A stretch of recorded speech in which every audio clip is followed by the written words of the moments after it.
Welcome to another movie summary from the Phil Novak's channel. Today, we're going to go to the summary of an action and fantasy movie called Hercules from 2014. There are spoilers in the video below, so be careful. In 358 BC, on the coast of Macedonia in northern Greece, Laos, the story of the Athenian is captured by pirates. He tells them about his uncle Hercules to buy himself time. He tells them that his father was Zeus, the king of the gods, and his mother, Queen Zeus, finds out about her husband's illicit affair and kills him. Hercules follows in his father's footsteps as a child and becomes almost invincible like his father. When he reaches adulthood, the gods show him a roadmap to survival and say that if you want to live a peaceful life, you must first open the blood gate, and the queen allows him to do this. He fought many powerful monsters, such as the Erymanthian boar and the great lion. Their skin was so strong that no weapon could penetrate it. But my uncle Hercules defeated them with his bare hands. The pirates do not believe the boy and say, "You are dreaming, son of a." At that moment, Hercules arrives to save him, dressed as a lion he had killed. The pirates are not afraid at all because they are in large numbers, but they do not know that this number is meaningless to him and he can defeat them like drinking water. Hercules immediately engages them and kills several of them, but he did not come here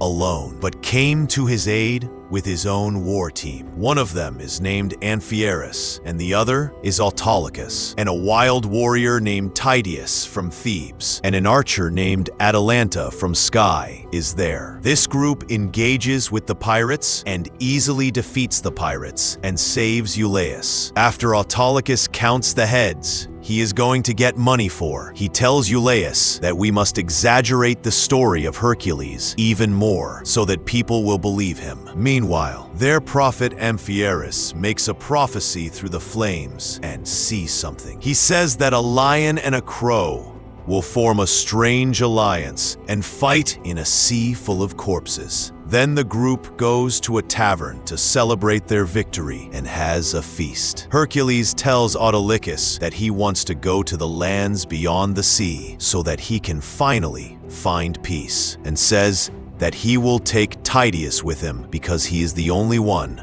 who can control his anger. Meanwhile, the tavern becomes silent, and a group of soldiers enter there and bring Princess Argenia with them. Argenia asks Hercules and his team to go to their palace to hear her father's marriage proposal and promises them a large sum of gold. Euaeus notices that the soldiers' shields have a raven on them, and since Hercules' symbol is a lion, this matches Amphiaraus's prophecy. When they reach the palace, Hercules cannot help but see a large group of refugees coming from behind the walls. General Cytocles, the leader of the army, is not very happy with Hercules' presence, and Argenia's son Ares, a supporter of Hercules' Propacres, knows his whole story and immediately greets him. As Hercules climbs the palace steps, he remembers the events of 3 years ago. When he was a soldier, he killed a group of men with lizard-like helmets and brought them to King Aureus. The king called him by name in the crowd and declared him a hero. At the same time, he suddenly remembered a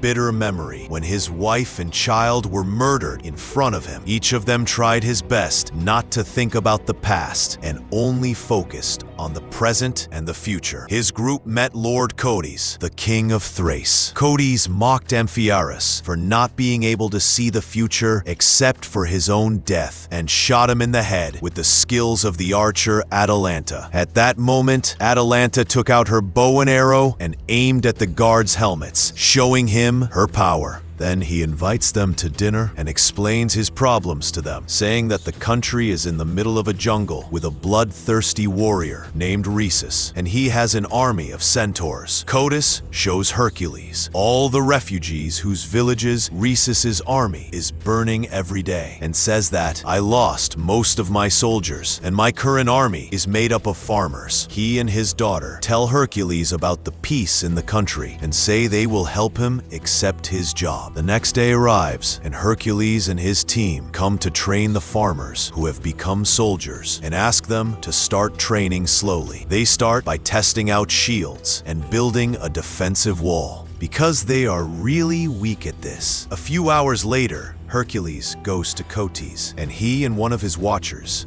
named Phineus, are gathering information about Rhesus. He says that this tyrant will attack the Bessi tribe in central Thrace in the next 6 days. Now Cotes wants to seize this opportunity and stop them there before they go any further. Hercules disagrees and says that the army needs more time to train, but Cotes doesn't listen to him and tells him to get ready, and we have to hold a march tomorrow. Later that night, Hercules helps Atalanta get rid of Cytocles' sexual attentions. Then Ares sneaks into the barn and finds Tydeus locked up and sleeping. When he gets close, he attacks him and tries to hurt him. At that moment, Hercules arrives and takes him out and explains to him that Tydeus was born in war, and when he found him, he was more of an animal than a man. He saw something that caused him so much brain damage that he can't even speak anymore, and all those events replay in his mind. Hercules tells him, "But despite all this, I consider him my most loyal warrior." Then he takes Ares to Argania, who works at the asylum. They lose many doctors. Argania learns medicine and nursing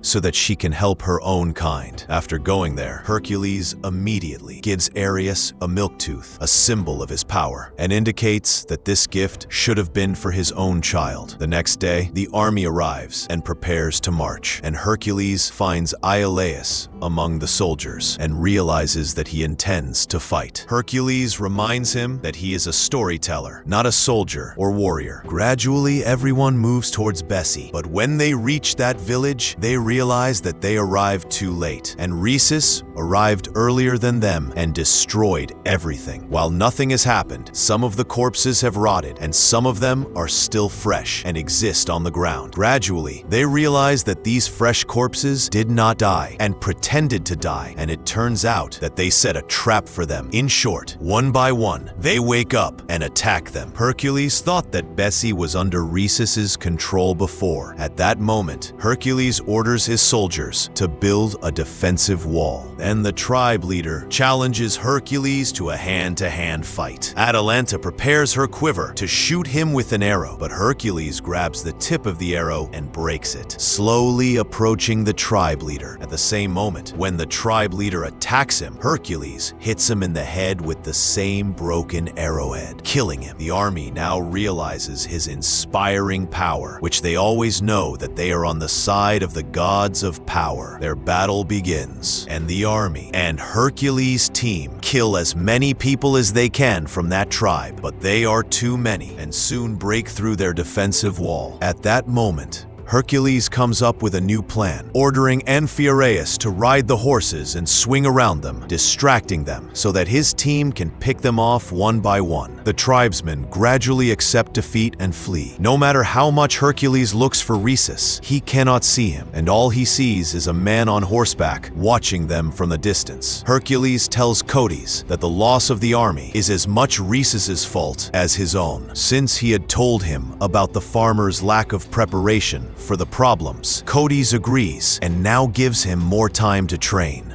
Meanwhile, General Cytocles wants to kill Phineus for leading them to the trap, and then puts Phineus in charge of watching over him and warns him to be very careful, because if he doesn't get it right next time, he will kill him. A few minutes later, Argenia arrives with several nurses and takes him to Hercules' private tent so that no one will notice his wound. Then he leaves him to rest for a while until he feels better. Hercules has old dreams again. He sees the corpses of his wife and child in his dream, and then he sees King Eurystheus banishing him from the country so that he will live forever with the guilt of killing his family. Then he suddenly wakes up to the sound of some children laughing and goes to the forest to see what's going on. When he goes further, he sees his dead family among the corpses of his tribe, and he sees a dog that has come to the corpse of his family and is eating them. He wants to fight the dog and kill it, but Tydeus comes behind him and says to him, "What are you doing? I think you're hallucinating." Hercules realizes at that moment that he was hallucinating hallucinating and was dreaming. The next morning, Amphiaralis arrives and realizes what happened to him because it wasn't the first time it happened, and advises Hercules that in order to achieve peace, he must complete the last stage and fight that monster. Now we see Hercules' team talking to each other again. Argenia comes to them to find out what they're talking about. They tell him that he doesn't know the truth and tells him how Hercules' family was killed, and then he's hallucinating the whole thing. Now the team thinks that what happened to him was a blood rage, a common affliction that darkens the mind of a warrior. From that day on, Hercules and his team train very hard with the army of Hercules. They are given good armor and weapons, and Atalanta teaches them archery. They come for a defensive wall exercise, and when Tydeus prays to them, he cannot break their defensive wall. Meanwhile, we see Laus sneaking up on the army and secretly practicing. A few days later, Phineus arrives with new information and tells Hercules that Rhesus is near Mount Astychus with an army of centaurs. Now, Hercules wants to fight them there before they advance further into their territory. It is a dangerous spot, but he has a new plan in mind. Then we see Amphiaraus coming to Hercules and telling him that no matter what I did, I could not predict the future and see if we would win the war or not. But he only knows that he will die in a week. A few days later, the army prepares for battle, but when they reach Mount Astychus, they see no enemy camp, and their enemy is there anyway. At that moment, Rhesus's army appears, and as they get closer, they realize that they are not centaurs, but only a group of men on horseback standing in front of them. Rhesus comes to talk to Hercules, while Phineus is with him. He is the one who has been working for their enemy all this time. They ask Hercules to surrender, but he ignores them, and both sides prepare for battle. The army of Hercules builds a defensive wall. At that moment, Atalanta and her archer ride out of the forest in a chariot among the enemy approaching them. When the arrows of Attila are fired, Amphiaraus, who had predicted his own death, opens his arms because he thinks that his time has come, but the arrow does not hit him at all, and he remains alive. Now, Rhesus's army may be larger, but Hercules' soldiers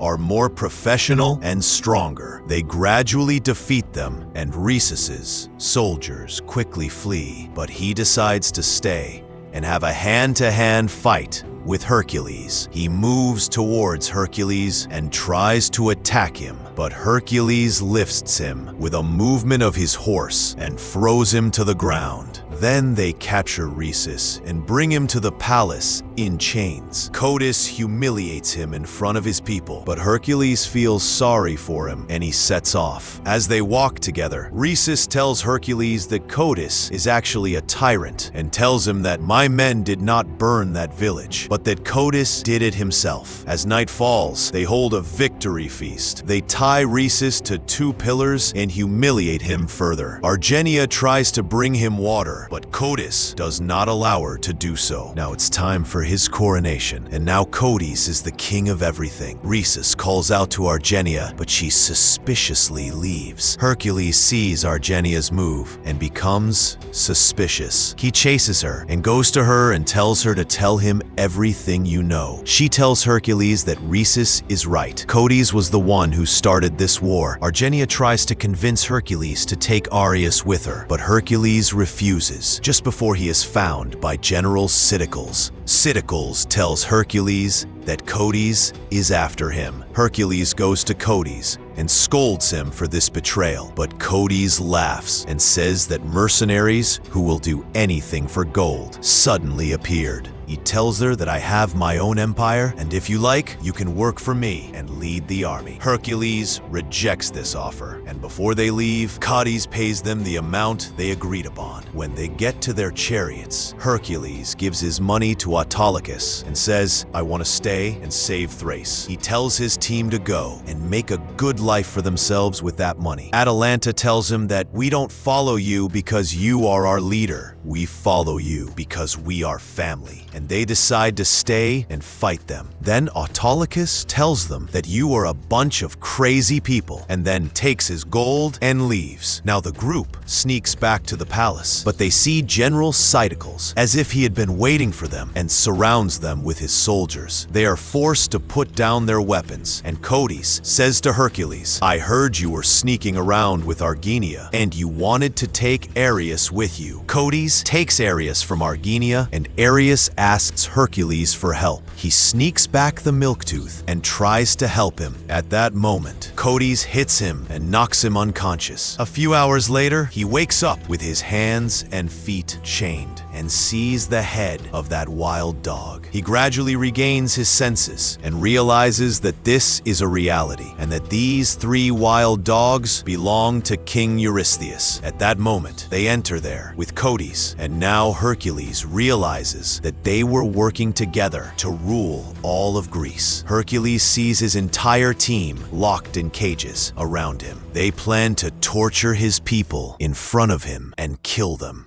Hercules orders his soldiers to take Argenia out of the cage and behead her in front of Hercules with an axe. Hercules is somehow disappointed and feels hopeless. At that moment, Amphiaraus tells him that we all believe in you and you must believe in yourself. Hercules remembers who he is and uses all his strength. He breaks the chains and saves Argenia. At that moment, wild dogs attack him and bite him. Hercules kills them one by one and kills him with his lion's teeth. And Argenia is opening the cages one by one and saving her people.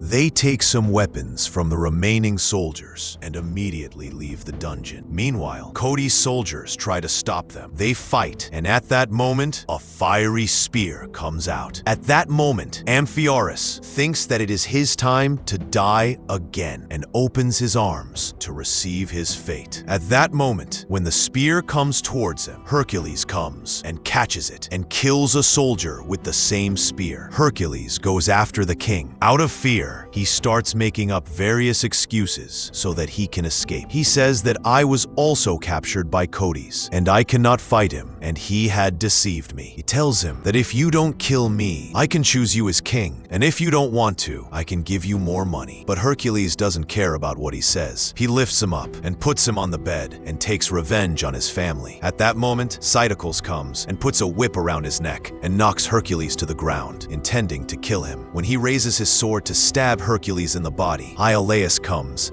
and surprises him from behind. Then, when he and his team leave the palace, they see Hercules and the army waiting for them. At that moment, they see Arius, one of the soldiers, holding a knife under his chin and threatening Hercules and Hercules, saying that if he doesn't surrender, I will kill him. At that moment, a knife is thrown at the soldier's neck and he dies. This is the same Autolycus who had gone with the gold. Now he has returned to help them. When Arius is walking towards his mother, the enemy army's archers try to shoot him with arrows, but Tydeus jumps in and saves the boy's life and kills most of the archers, but he is hit by 2 arrows. Hercules lifts him up, and the only word he utters is Hercules. At that moment, the army of Hercules advances and is about to attack him. Hercules realizes that he must use his true power once again. He pushes the giant statue down, throws it at Hercules' head, and kills him. Now Hercules' entire army kneels before him, shouting his name and accepting him as their leader. So friends, that was the summary of the 2014 Hercules movie. If you haven't liked this video yet, be sure to like it and subscribe to my channel, because we have more summaries coming.